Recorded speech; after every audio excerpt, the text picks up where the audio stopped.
دوستو، سکندر ذوالقرنین کا نام تو آپ میں سے زیادہ تر لوگوں نے سن ہی رکھا ہوگا، لیکن سکندر ذوالقرنین کون تھے، کہاں سے تھے اور کس دور میں تھے، یہ کچھ ایسے سوال ہیں جو شاید ہی آپ میں سے کوئی جانتا ہوگا۔ سکندر ذوالقرنین کے بارے میں کچھ بھی جاننے کے لیے ہمیں سب سے پہلے 1450 سال پیچھے جانا پڑے گا۔ یہ اس دور کی کہانی ہے کہ جب عرب کے مکہ شہر میں اسلام دھرم بڑی تیزی کے ساتھ پھیل رہا تھا۔ ہر دن بے شمار لوگ پیغمبر اسلام یعنی حضرت محمد صلی اللہ تعالی علیہ وسلم کے ہاتھوں پر اسلام دھرم قبول کر رہے تھے۔ اسلام دھرم کی طرف مکہ کے لوگوں کی بڑھتی ہوئی اس دلچسپی سے مکہ کے کچھ بڑے سردار بہت پریشان تھے، اور وہ ہمیشہ یہی سوچتے رہتے تھے کہ آخر کس طرح سے اپنے شہر میں رہنے والے لوگوں کو محمد بن عبداللہ کے اس دھرم سے بچا کر رکھا جائے۔ آخرکار ان سبھی بڑے سرداروں نے مل کر ایک نیا پلان تیار کیا۔ مکہ کے وہ سارے سردار اکٹھے ہو کر مدینہ شہر روانہ ہوئے۔ مدینہ شہر میں انہوں نے یہودیوں کے ایک بہت بڑے عالم سے ملاقات کی اور اس یہودی عالم سے کہا کہ ہمیں کچھ ایسے سوال بتائیے کہ جن سوالوں کا جواب دینا کسی بھی انسان کے لیے ناممکن ہو، تاکہ جب یہ سوال ہم مکہ جا کر پیغمبر اسلام یعنی حضرت محمد صلی اللہ تعالی علیہ وسلم سے پوچھیں اور وہ ان سوالوں کے جواب نہ دے سکیں تو ہم لوگوں کے سامنے یہ ثابت کر سکیں کہ یہ کوئی نبی نہیں بلکہ ایک جھوٹے انسان ہیں جو تمہیں تمہارے پرانے دین سے بھٹکانا چاہتے ہیں۔ آخرکار اس یہودی عالم نے مکہ کے ان بڑے سرداروں کو 3 سوال لکھ کر دیے اور ساتھ ہی یہ بھی کہا کہ اگر ان 3 سوالوں کے جواب محمد بن عبداللہ نہ دے سکیں تو سمجھ لینا کہ وہ اللہ کے نبی نہیں ہیں، اور اگر وہ ان تینوں سوالوں کے جواب دینے میں کامیاب ہو گئے تو اس بات میں کوئی شک نہیں رہ جائے گا کہ وہ اللہ کے ایک سچے نبی ہیں۔ اسی لیے تم لوگوں پر بھی یہ ضروری ہو جائے گا کہ تم لوگ ان کے ہاتھوں پر اسلام دھرم کو اپنا لو۔ وہ سارے سردار یہودی عالم کی اس نصیحت پر ہاں بول کر اور اس سے وہ سارے سوال لے کر اپنے شہر مکہ واپس آ گئے، اور مکہ آ کر سب سے پہلے انہوں نے پیغمبر اسلام یعنی حضرت محمد صلی اللہ تعالی علیہ وسلم کے سامنے 3 سوال پیش کیے، جس میں سے پہلا سوال یہ تھا کہ آپ اس انسان کے بارے میں بتائیے جو مشرق سے لے کر مغرب تک فتح حاصل کرتا چلا گیا، یعنی ایسٹ سے ویسٹ تک کے علاقے کو جیتتا چلا گیا تھا۔ دوسرا سوال یہ تھا کہ ان چند لوگوں پر کیا گزری جو کافر بادشاہ کے خوف سے پہاڑ پر چھپ گئے تھے، اور پھر تیسرا سوال یہ تھا کہ آپ ہمیں روح کے بارے میں بتائیے، یعنی روح کیا چیز ہے۔ ان سوالوں کے جواب کے لیے پیغمبر اسلام حضرت محمد صلی اللہ تعالی علیہ وسلم پر سورہ کہف نازل ہوئی، جس میں پوری تفصیل کے ساتھ ان تینوں سوالوں کے جواب دیے گئے تھے۔ فی الحال دوستو، ویڈیو کے ٹاپک کا خیال رکھتے ہوئے آج کی اس ویڈیو میں ہم صرف پہلے سوال کے بارے میں بات کریں گے۔ پہلے سوال کے جواب میں قرآن میں یہ بتایا گیا کہ جو انسان مشرق سے مغرب تک کا علاقہ فتح کرتا چلا گیا تھا، یعنی ایسٹ سے ویسٹ تک کا علاقہ جیتتا چلا گیا تھا، وہ کوئی اور نہیں بلکہ ذوالقرنین تھے۔ ساتھ ہی ساتھ قرآن کریم میں یہ بھی بتایا گیا کہ سکندر ذوالقرنین ایک ایسے بادشاہ تھے کہ جو ایک خدا کو مانا کرتے تھے، اور وہ بہت رحم دل اور انصاف پسند انسان تھے، اور ذوالقرنین ہی وہ بادشاہ تھے کہ جنہوں نے لوگوں کو یاجوج ماجوج کے ظلم سے بچانے کے لیے یاجوج ماجوج اور لوگوں کے بیچ میں ایک دیوار بنوا دی تھی، جس کی وجہ سے وہ یاجوج ماجوج ہمیشہ کے لیے دیوار کے پیچھے قید ہو گئے تھے۔ دوستو، قرآن کریم سے تو یہ بات ثابت ہو چکی تھی کہ سکندر ذوالقرنین کون تھے، لیکن اب اس کو ہسٹوریکلی یعنی اتہاسک طور پر ثابت کرنا بھی ضروری تھا۔ پوری دنیا حیران تھی کہ آخر ایسا کون انسان گزرا ہے کہ جس نے پوری دنیا پر حکومت قائم کی تھی، لیکن اس کے باوجود بھی وہ اتہاس کے پنوں سے کہیں غائب ہے، اور ظاہر ہے یہ بات جھوٹی بھی نہیں ہو سکتی تھی کیونکہ اس کا ذکر قرآن میں موجود تھا۔ سارے اتہاسکاروں نے اپنی اپنی ریسرچ شروع کر دی تھی۔ شروع کے دور میں تو زیادہ تر اتہاسکار یہی مان رہے تھے کہ جس ذوالقرنین کا ذکر قرآن میں آیا ہے وہ کوئی اور نہیں بلکہ الیگزینڈر دی گریٹ ہے، جسے آج ہم سکندر اعظم یا پھر وجے سمراٹ سکندر کے نام سے جانتے ہیں۔ لیکن پریشانی یہ تھی کہ جس سکندر ذوالقرنین کا ذکر قرآن میں آیا ہے وہ تو ایک انصاف پسند، رحم دل اور ایک خدا کی عبادت کرنے والے انسان تھے، اور وہیں دوسری طرف الیگزینڈر دی گریٹ یعنی وجے سمراٹ سکندر ایک ظالم اور لٹیرے قسم کا انسان تھا۔ اس کے ظلم اور ناانصافی کے قصے تو آج تک پوری دنیا میں مشہور ہیں، اور وہیں ساتھ ساتھ یہ جان لینا بھی ضروری ہے کہ الیگزینڈر دی گریٹ ایک خدا کی عبادت کرنے والا انسان نہیں تھا۔ اس لیے اب یہ بات تو کلیئر ہو چکی تھی کہ الیگزینڈر دی گریٹ اور سکندر ذوالقرنین کا ایک ہی ہونا ناممکن ہے۔ بلکہ یہ دونوں الگ الگ دور کے دو الگ الگ انسان تھے۔ وقت گزرتا گیا اور بڑے بڑے اتہاسکار سکندر ذوالقرنین پر ریسرچ کرتے رہے اور یہ پتہ لگانے کی کوشش کرتے رہے کہ آخر اصلی سکندر ذوالقرنین کون تھے اور کس دور میں تھے اور کہاں سے تھے، لیکن افسوس حد سے زیادہ محنت کرنے کے باوجود بھی زیادہ تر اتہاسکاروں کے ہاتھ خالی رہے۔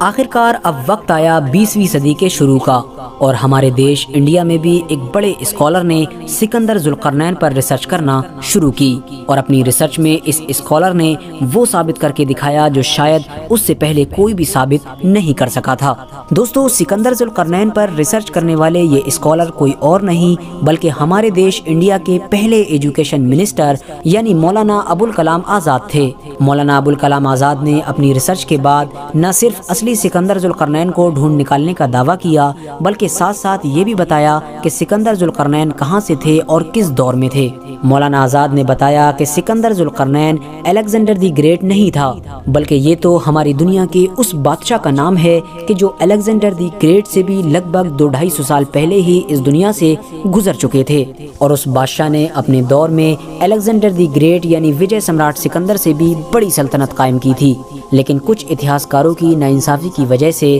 اسے اتہاسک کتابوں میں وہ جگہ نہ مل سکی جو الیگزینڈر دی گریٹ یعنی سکندر اعظم کو مل گئی ہے۔ اس بادشاہ کا اصلی نام سائرس تھا جسے آج ہم سائرس دی گریٹ کے نام سے جانتے ہیں۔ حالانکہ دوستو، ہم اس بات سے بھی انکار نہیں کر سکتے ہیں کہ مولانا ابوالکلام آزاد سے پہلے بھی بہت سارے اتہاسکار سکندر ذوالقرنین کو سائرس دی گریٹ بتا چکے تھے، لیکن ان کے پاس کوئی بھی اتنے زیادہ مضبوط فیکٹس یا دلیلیں موجود نہیں تھیں کہ جس سے وہ لوگوں کو یقین دلا سکیں، لیکن مولانا آزاد اس طرح کے فیکٹس یعنی دلیلیں لوگوں کے سامنے رکھنے میں کامیاب ہو گئے تھے کہ جن سے لوگوں کو پورا یقین ہو گیا تھا کہ سائرس دی گریٹ ہی سکندر ذوالقرنین ہیں، کیونکہ اتہاس کی کتابوں کو پلٹنے سے یہ بات بالکل کلیئر ہو جاتی ہے کہ سکندر ذوالقرنین کے بارے میں جو چیزیں قرآن میں بتائی گئی ہیں بالکل وہی چیزیں سائرس دی گریٹ کے اندر بھی موجود ہیں۔ دوستو، اب اگر بات کی جائے اس بارے میں کہ آخر یہودی سکندر ذوالقرنین کا ذکر قرآن میں بھی آنے سے پہلے سے ہی انہیں کیسے جانتے تھے، تو آپ کو بتاتے چلیں کہ سکندر ذوالقرنین یعنی سائرس دی گریٹ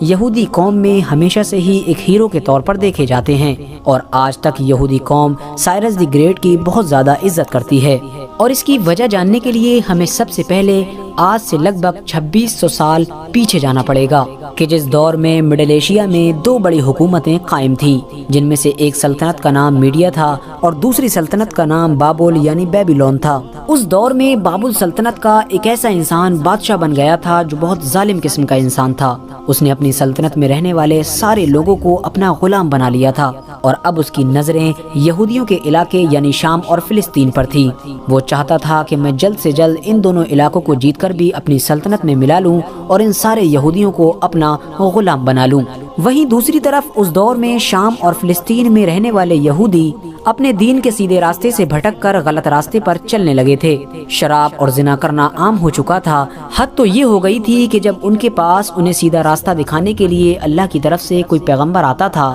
تو وہ اس پیغمبر کی بات ماننے کی بجائے اسے قتل ہی کر دیا کرتے تھے۔ یہودیوں کی انہی نافرمانیوں کی وجہ سے بابل کا وہ ظالم بادشاہ جس کا نام بخت نصر تھا ان کے اوپر عذاب بن کر نازل ہوا، اور اس نے شام اور فلسطین پر حملہ کر دیا۔ بابل کے بادشاہ بخت نصر نے نہ صرف چھوٹے چھوٹے جانوروں کی طرح ہزاروں یہودیوں کو قتل کر دیا بلکہ ساتھ ساتھ لاکھوں یہودیوں کو قیدی بنا کر وہ اپنے شہر یعنی اپنی راجدھانی بابل لے گیا، اور بخت نصر جاتے جاتے یہودیوں کی سب سے پوتر یعنی مقدس جگہ ہیکل سلیمانی کو بھی توڑ گیا تھا، اور وہیں سے یہودی قوم کے برے دن شروع ہو گئے تھے۔ لیکن دوستو، انہی دنوں ایران میں بھی ایک چھوٹی سی حکومت قائم تھی جس کا نام انشان تھا، اور اس پر کمبوجیا نام کا ایک رئیس حکومت کیا کرتا تھا۔ لیکن دوستو، اس رئیس کو نہ تو جنگ کرنے کا کوئی خاص شوق تھا اور نہ ہی یہ اپنی سلطنت میں رہنے والے لوگوں سے کنیکشن میں رہا کرتا تھا، بلکہ اس نے تو اپنی پوری ہی زندگی صرف اپنے ہی کاموں میں بزی رہ کر گزار دی تھی۔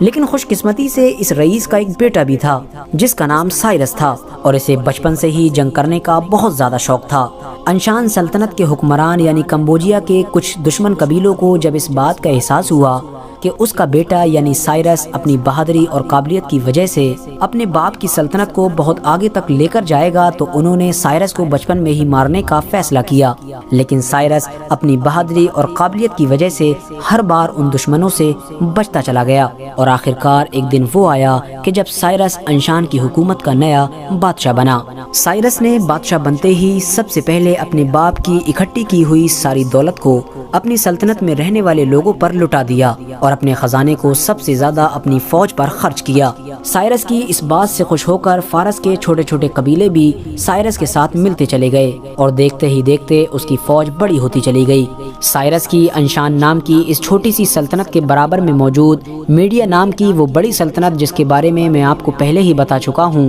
اس کے حکمران کو جب سائرس کی بڑھتی ہوئی طاقت کی خبر ہوئی تو اس نے سائرس کو اپنے لیے خطرہ سمجھا، اور اس نے فوراً سائرس کی انشان حکومت پر حملہ کرنے کا ارادہ کیا۔ لیکن میڈیا کی وہ بڑی فوج جو پہلے سے ہی اپنے بادشاہ سے ناراض رہا کرتی تھی، اس نے جب سائرس کی بہادری، ہوشیاری اور رحم دلی دیکھی تو اس نے فوراً اپنی سلطنت کو چھوڑ کر انشان سلطنت کی فوج میں شامل ہونے کا ارادہ کر لیا، اور اس طرح سے اب سائرس انشان نام کی اس چھوٹی سی سلطنت کے ساتھ ساتھ پاس ہی میں موجود بڑی میڈیا سلطنت کا بھی بادشاہ بن چکا تھا۔ دوستو، اس دور میں سائرس کی میڈیا سلطنت کے برابر میں ہی لیڈیا نام کی بھی سلطنت تھی۔ لیڈیا کے بادشاہ نے جب سائرس کی بڑھتی ہوئی طاقت دیکھی تو اسے کچلنے کا ارادہ کیا۔ آخرکار سائرس اور لیڈیا سلطنت کی فوجیں اس جگہ پر آمنے سامنے آئیں جہاں پر آج ترکی دیش موجود ہے۔ جنگ شروع ہی ہونے والی تھی کہ اچانک سے سردی کا موسم آ گیا، جس کی وجہ سے دونوں فوجوں کو واپس لوٹنا پڑا۔ سائرس جب اپنی فوج کو لے کر واپس اپنی سلطنت میڈیا میں لوٹ رہا تھا تو راستے میں اسے خیال آیا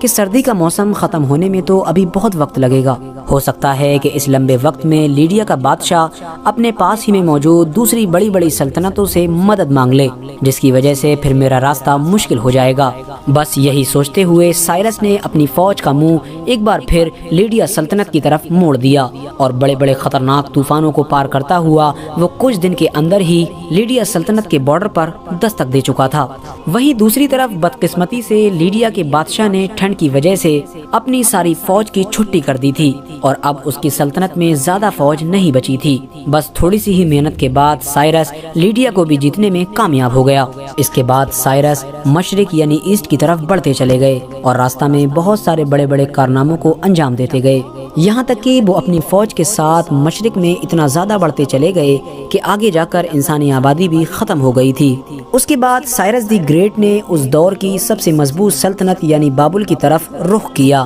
جہاں پر ظالم بادشاہ یعنی بخت نصر کی موت کے بعد اس کا بیٹا اگلا بادشاہ بن چکا تھا۔ لیکن بخت نصر کا بیٹا اتنا زیادہ عیاش اور مستی خور تھا کہ اسے سائرس کی بڑھتی ہوئی طاقت کا ذرہ برابر بھی احساس نہیں ہو پایا تھا۔ اس کے بہت سارے قریبی لوگ اسے سمجھایا کرتے تھے کہ تم غلط چیزوں سے باز آ جاؤ اور اپنی سلطنت میں رہنے والے لوگوں پر ظلم نہ کرو، لیکن وہ کسی کی بھی بات سننے کے لیے تیار نہیں ہوا کرتا تھا۔ آخرکار وہ دن بھی آ گیا کہ جب سائرس نے اپنی پوری فوج کے ساتھ اس وقت کی سب سے مضبوط سلطنت یعنی بابل کے دروازے پر دستک دی۔ سائرس کے اتنے قریب آ جانے کے باوجود بھی بخت نصر کا بیٹا یعنی بابل کا بادشاہ یہی سوچا کرتا تھا کہ سائرس میرے شہر کو فتح نہیں کر پائے گا، اور اس کے اس اوور کانفیڈنس کی وجہ یہ تھی کہ کیونکہ بابل اس دور میں دنیا کا سب سے مضبوط شہر مانا جاتا تھا۔ سائرس سے پہلے دنیا کا کوئی بھی بادشاہ اس شہر کو فتح نہیں کر پایا تھا۔ لیکن بابل کے بادشاہ کے لیے بدقسمتی کی بات یہ تھی کہ بابل شہر میں رہنے والے لوگ جو پہلے سے ہی اپنے بادشاہ سے ناراض رہا کرتے تھے،